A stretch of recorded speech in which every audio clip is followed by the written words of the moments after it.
Hi, everyone. How are you guys doing today? I'm just going to adjust this for a second. I hope you guys are doing really well today. It's another gray day. So what is it? 90% of my Sundays are gray. Anyway, I hope your weekend is good. This has been a really productive weekend for me. Today alone is a very exciting day. I have a number of things going on, interviews, calls, all kinds of cool stuff in the works. So it's been an exciting day. Hi, Joe. And so why don't we get into this author hybrid thing, Rebecca? Hey, Rebecca, I saw your message earlier. The answer is yes. I just have to get back to you. Anyway, so let's get into this author hybrid marketing topic. This was a cool one. This was another conference topic. I went to this one. I'm forgetting what it's called, seminar. It was a really great seminar that was held. And it was by Nancy Quatrano, and I'm sorry if I mispronounced that, but her name is down below. So you can check her out there. She was fantastic. She was just like made to speak, one of those types of people that's just like dead on target. You totally are like, wow, this is someone I really need to listen to. So again, I would recommend her if you ever see her around. I know that she used to be in New Jersey. I think she's, in Florida. So she might like go between places doing different lectures or seminars or different kinds of things. So if you happen to see her, check her out. So, okay, this one, I was actually late to this one because I had my literary agent appointments. One of them was like in the beginning of this, so I missed the beginning, but the rest was very, very interesting. So she's talking about both in-person and online with the hybrid marketing. And a lot of this is just usable in general. It's not necessarily, maybe there was a part like in the beginning that I did miss that was more about particularly hybrid, but I'm actually going to skip around to some of the particularly useful things that I thought she said. And one of those was that with bookstores, she was saying that if you can do a signing with more than one author, like if it's not just you, but it's you and another person or more people than that, I have my notes over here, then she was saying that it brings in more of an audience and you can do any kind of a theme. But the whole thing is like, she was saying, go to a bookstore yourself, go to an event, watch how it works, like see if it's something that you're interested in, especially if you're looking at that bookstore itself to do your own event at. And, check it out when somebody else is doing it. Watch what they do, see the audience reaction, sort of gauge if that's the kind of thing you want to do or if you want to do it a different way. She said actually watching those things is very, very helpful, more so than I know, like for me, I always think like, oh, I know what I would want to see. So, I don't need to go watch someone else and figure it out. I know what I would want to see, but she was saying it's important to see audience response. And that makes a lot of sense. It makes a lot of sense. So I would definitely do that. And so she was saying, if you go there and watch, and then you can, if you're interested in doing like a book event there, you can totally do something like talk to the manager at that point and just say, she said, thank you for holding this event. I really appreciated this event. And, it was, I enjoyed it for these reasons or whatever. And then you could say like, maybe we could be in touch about something like this in the future. But her whole thing was building more of a relationship and being grateful for what you just attended, which is a really good thing. And she told us a couple of stories about saying thank you to people and just being appreciative of everyone around you.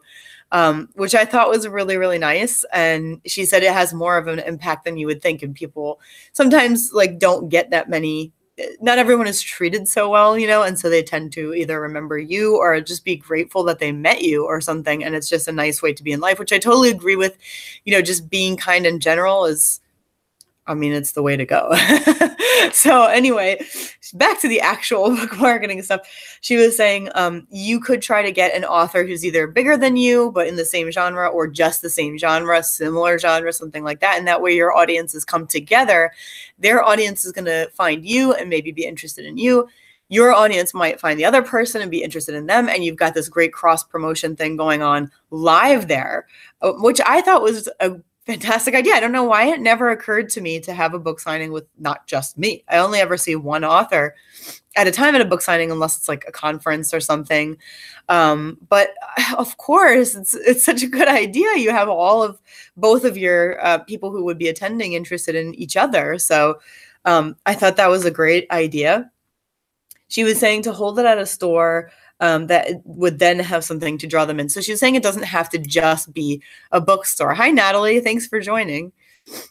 She was saying that you could have it at a different kind of a store, not just a bookstore. And I thought that was, I have a story about that. There's an author, and I'm trying to remember her name. She wrote the book Her Lying Eyes. She's a good author. I'm just blanking on her name.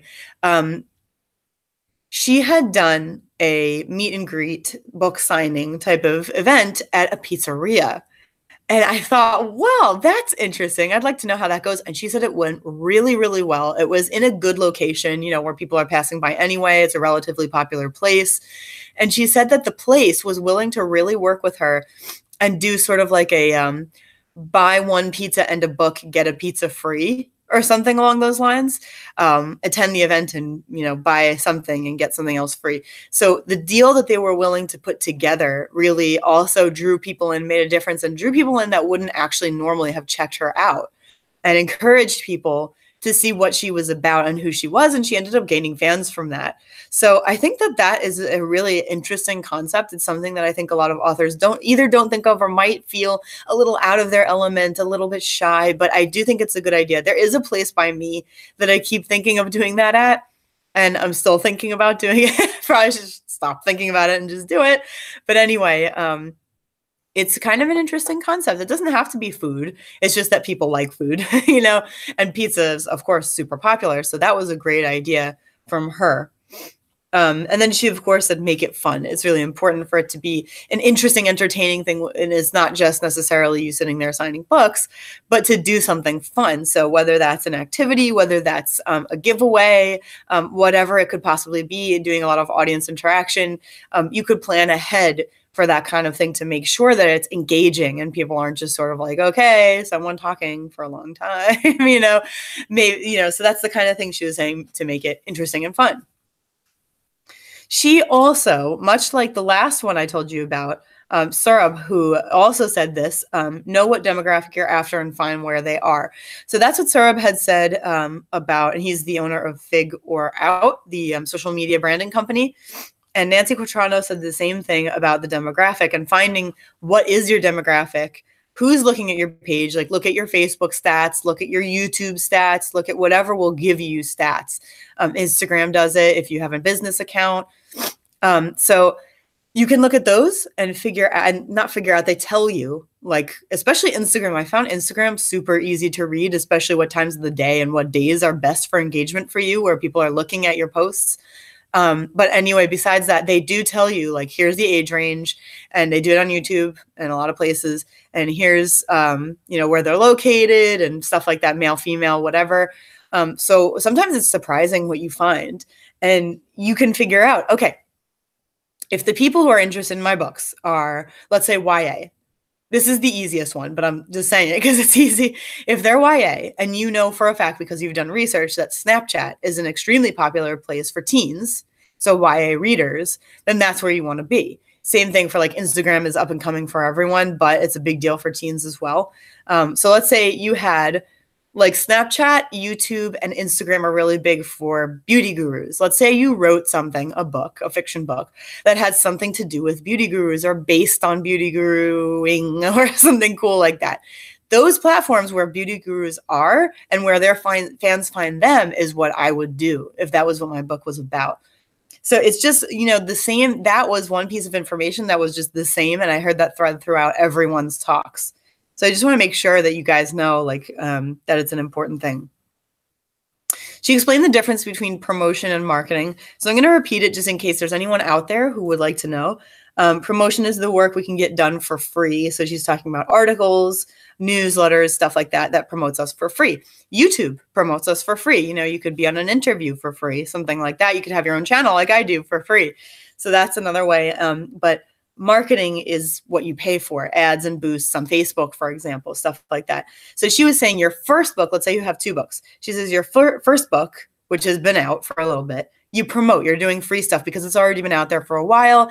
And the sales, you know, like typically you have release date sales, and then over time it goes a little bit lower. And, you know, it's just the natural life of a book until you have some major, huge promotion or you publish your second one. So she said your first book, once it's been out for a while, you do the promotion, which is all free stuff.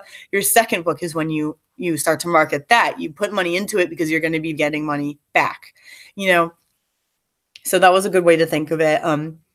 She had also said, like, when you do talks, and if you're going to do that kind of thing, then you can talk about, what was it? It was talking about if you have she was saying the first and second books sell the third one, and the third book sells the first and second. So it sort of like works all together.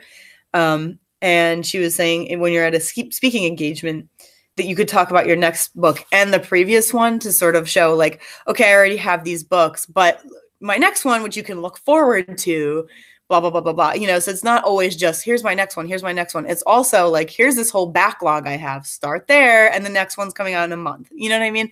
So again, all this stuff made a lot of sense. But it's when they like put it into words instead of you're just trying to figure it out on your own that really helps so much.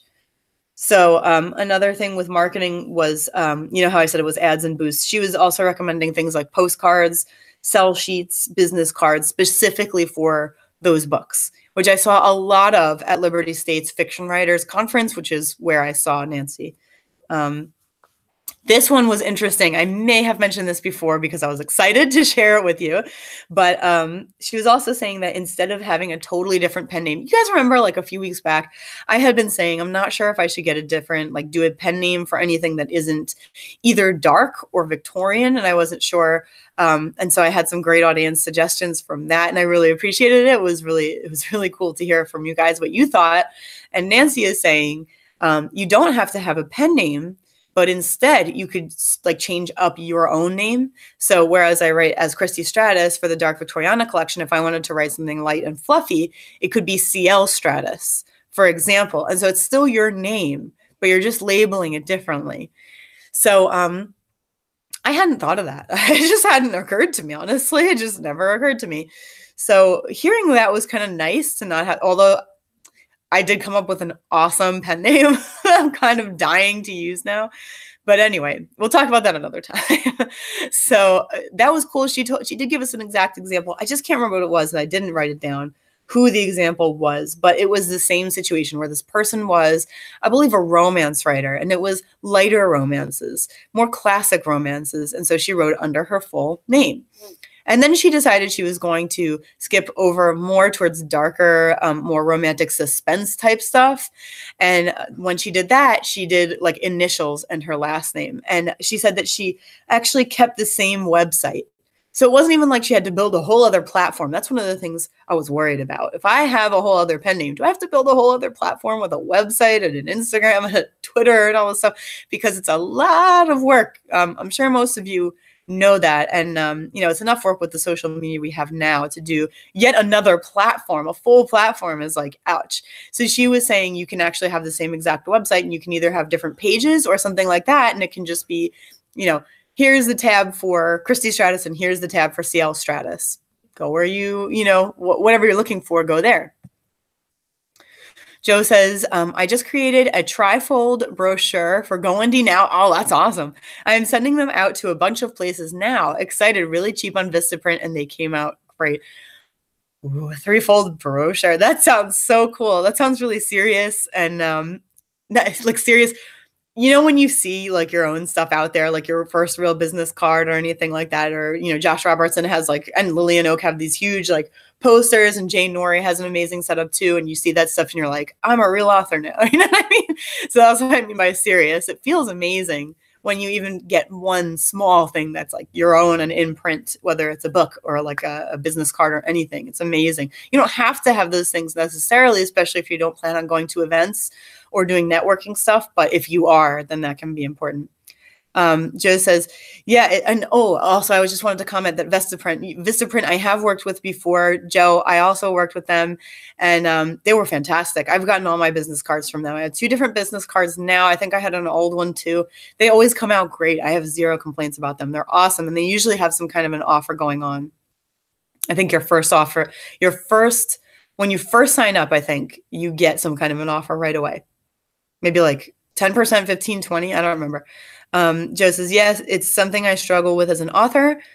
And then for all my Go Indie Now stuff, the website, I mean, it is so hard. I know. And like having multiple pages for like my Facebook, the Writer's Edge, and then the personal one. And then you have a website. I try with the newsletter. I don't really keep up much because I made a mistake with that you guys should not make. I made the mistake of saying I'll only send out my newsletter when something is new or like I have a new book or I have a deal going on a book. And, you know, I don't have the chance to publish often. So you're going to get my newsletter every other year at this point. So that was not a good idea. Learn from my mistake. Don't do that. Just send something like once a month or once a week, whatever you decide to do. I've heard everywhere that the most important thing is just that it always be consistent. So anyway, learn from me. Don't do that. I'm going to have to change that and just ask the people who are already signed up if it's okay with them if I switch the way I'm doing this and what I include in it. That's another thing. Always do stuff with their consent because they gave you their information. So you just want to make sure that they're okay with your using their information to send them stuff they didn't originally agree to. It's not really fair if you just start changing the game on them and they're like, I didn't sign up for this, you know. So Anita Stewart, AF Stewart, sorry, Anita, I always out you. Anyway, AF Stewart, who writes horror haikus, by the way, you should check her out if you don't know her. Says, yeah, Vistaprint is great. Yeah, I've never heard anybody who had a bad experience with them. So I'll move on now to the next point. I thought that pen name thing was so cool though. Before I move on, I'll take a quick drink. Okay. The next part had to do with, she did talk a little bit about social media, but with all that we talked about last time with social media, you can watch the last video I made. It's all about social media marketing with a social media marketing expert. So you can check that one out because that was more specific. This was interesting, but it was like the things that she said was keep them interested, share a question or your writing style. The whole point is to build relationships. So while that's really good advice, the other one that I had more in-depth advice. So that's why I didn't want to go into too in-depth here because I already covered that to some degree. All right, so that covers your website with the pen name, in case you have a pen name. So she was talking about press releases next, which is something I haven't done yet, and I really want to with my next book. She was saying, put your headline as the email subject. Cool. Didn't think of that. I just thought I would put something like, will you put my press release out there? I don't know the etiquette. So I would have to do a lot of research on, you know, like, and I do that anyway, regardless of what I'm doing. I always do a ton of research before I start. But anyway, she did the research already. She's been doing this for years. And her advice was to do the headline as the email subject, which makes a lot of sense as always with everything she's saying. And then she gives us a great structure. So like, you may want to take notes on this because I did, and I was really happy I did.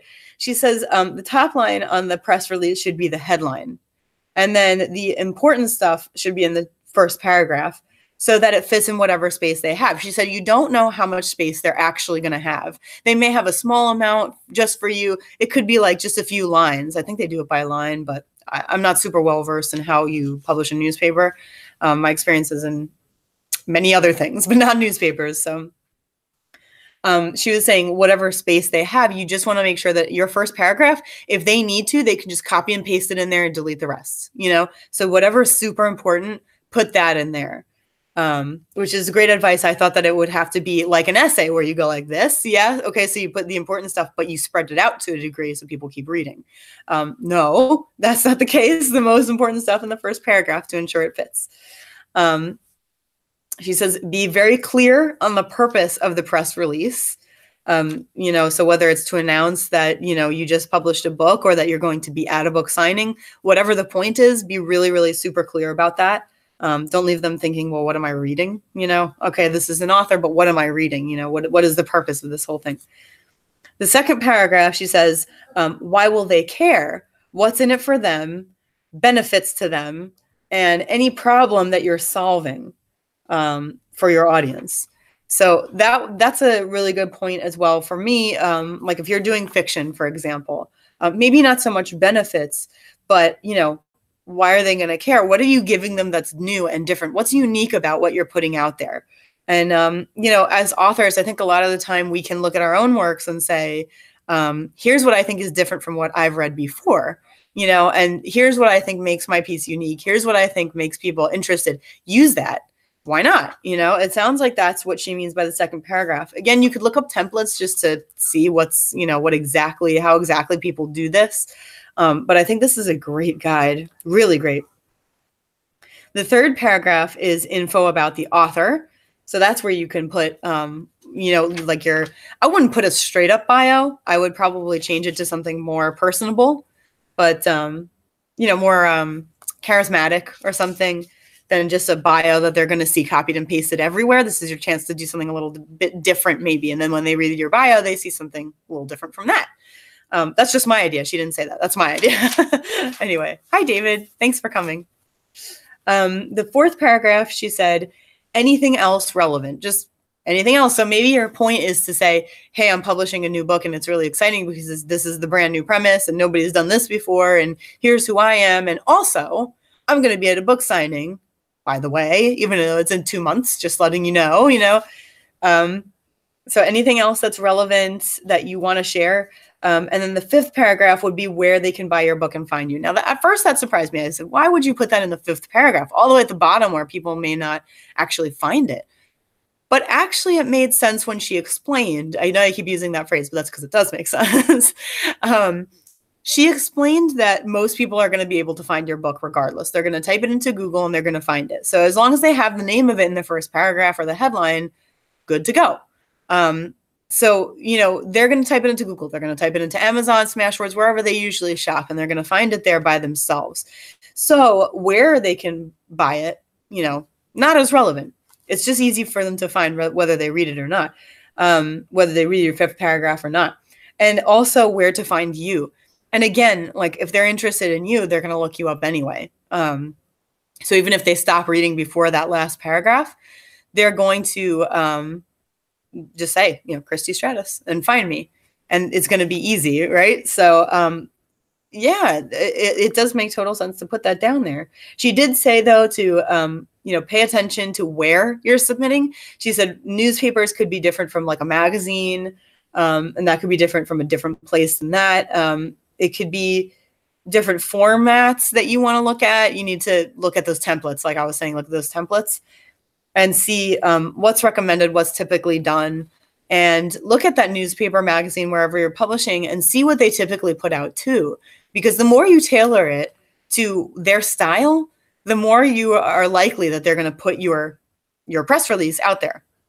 So Natalie is saying, for press releases, I heard an interesting bit of advice on marketing podcasts. If it can be tweeted, it's the right size. Oh, that's interesting. Apply this for every paragraph in a press release. Helps us Twitter marketing. That's brilliant. Oh, that's brilliant. You're reminding me, Natalie. First of all, it's a really good piece of advice. And second of all, you're reminding me that there was something someone recently told me about.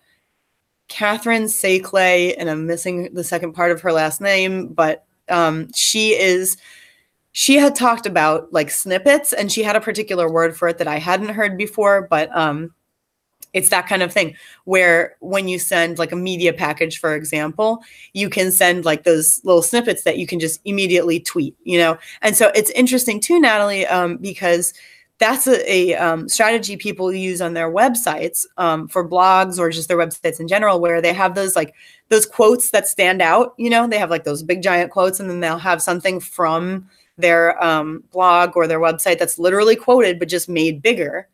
And it'll say something like, tweet this.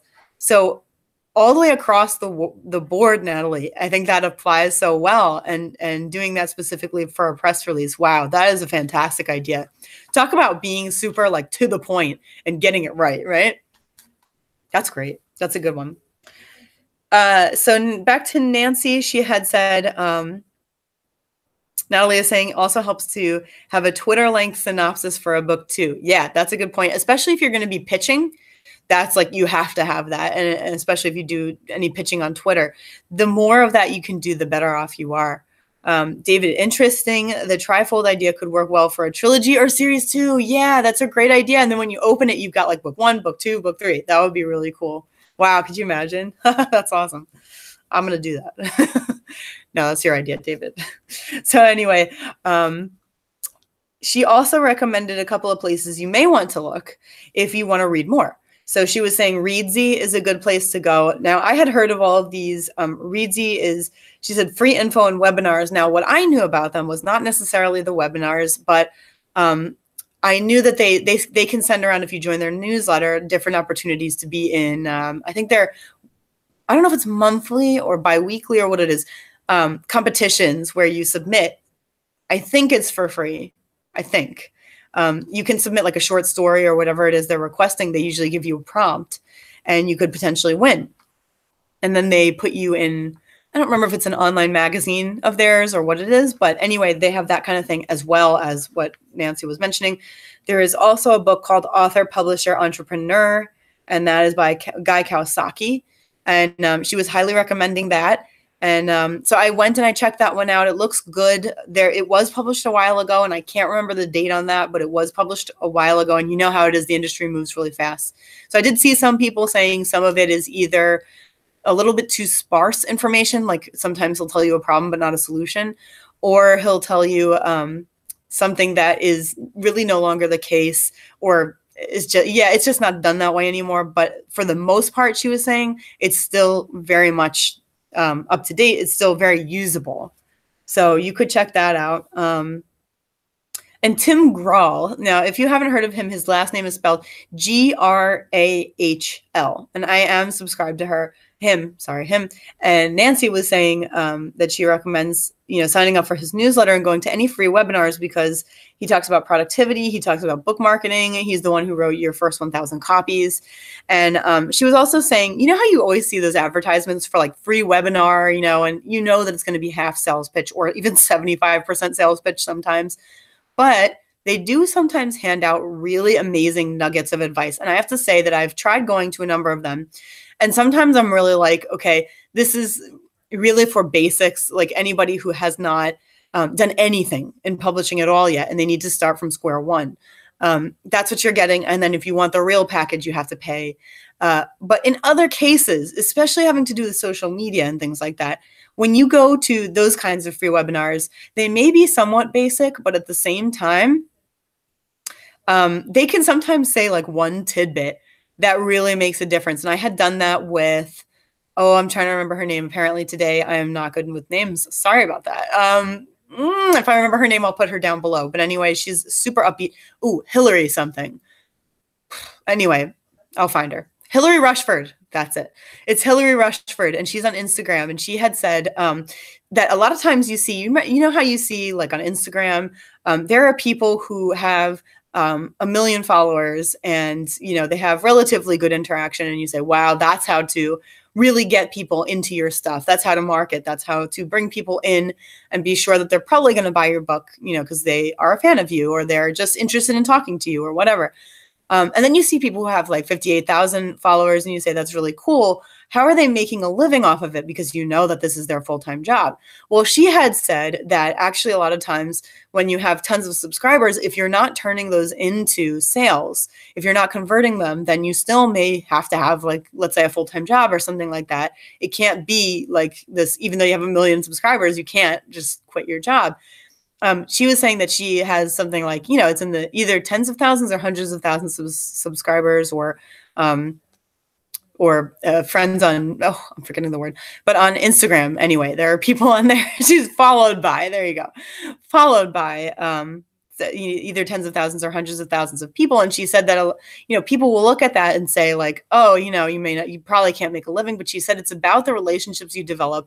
It's about very strategic content, the way that you're putting it out there, the way that you're relating to people, ensuring that you answer comments or at least like them, making sure that what you put up is relevant to the people who you would like to interact with you and stuff like that. So, that's one of the misconceptions I had too. I was just like, oh, you must have to have 1 million, followers for any brand to be interested in you. And she said that's absolutely not the case. So anyway, she's an interesting one. You can check her free webinar out. But the point was that you can find a lot of people who will do free webinars. And sometimes you do find like a gold nugget of advice in there, and it can be amazing. David's making sure we know that Joe is the one who originally mentioned the trifold idea. Yes, I do know that. I just meant I was crazy about the idea of a trilogy in there. So yes, that was Joe's idea. Thank you for reminding us. So one last thing. I'm trying to read my handwriting. Sometimes I'm a bit difficult, you know.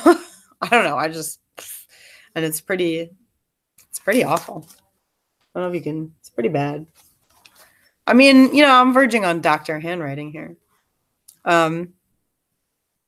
This was, I already talked about this, going to someone else's event, seeing how their book does. If you want to try to pair up with them, talking to the bookseller directly and just saying a thank you, that kind of stuff. So anyway, I think that's it for this episode. I hope you guys enjoyed, and I hope you picked up something useful from this episode. I do have 3 more live streams picked up. Natalie says, looks like my handwriting. Yeah. Okay, I'm not alone. Anyway, so I do have 3 more live stream topics already lined up, so you guys can check those out and make sure you bookmark them or put on an alert. I believe it lets you do that so that you can be alerted when I go live with that. You can also subscribe, and you can also turn on notifications with the bell below. Oh, Rebecca says, Heidi calls it something funnel. I can't remember the names right now. Yeah, I'm bad with them too. But her class really explained it all to me. Yeah, she has a Our Right Side class. I believe it's a master class. So if you're looking for her, her name is Heidi Angel, spelled with 2 L's because she's not that kind of angel. Everyone knows that line. Everyone remembers that tagline. That's a good example of a good tagline because you remember it. So anyway, yeah, there is a sales funnel concept.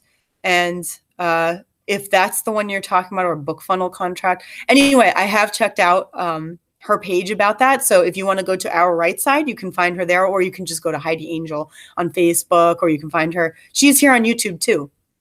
And so you can check that out as well. So thank you guys so much for coming, and I will see you next week, Sunday, 2 p.m. Eastern time. And as I've been saying across social media, in May, I will have a few exciting announcements coming up. I'm not sure if one of them might be announced by someone else, but anyway, there will be a number of things that will be announced that are super exciting for me, and mean that I will be able to, well, I'm not going to say anything. I don't want to spoil it. Anyway, I'll tell you guys soon. I'm so excited for May to get going, even though we're not out of April yet. We're like halfway through April. But anyway, I will talk to you guys soon, and I hope I see you next week. Thank you so much for spending time with me, as always.